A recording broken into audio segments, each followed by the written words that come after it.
Of share மார்க்கெட்டை பற்றி தெரிஞ்சுக்கணுமா? ஜஸ்ட் வித்தின் எ செகண்டுக்குள்ள என்ன நடக்குன்னு பாருங்க.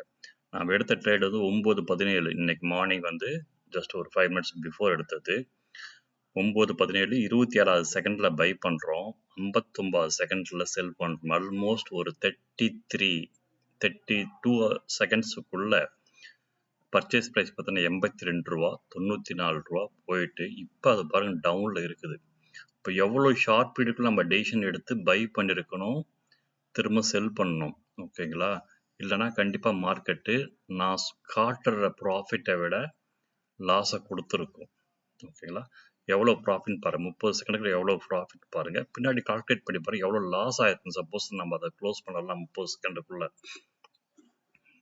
8,940 ஸோ கமிஷன்லாம் ஒரு 40, 80 போச்சுன்னா கூட 8,900 நமக்கு வந்து நல்ல ப்ராஃபிட் தான், சின்ன ரெவென்யூ.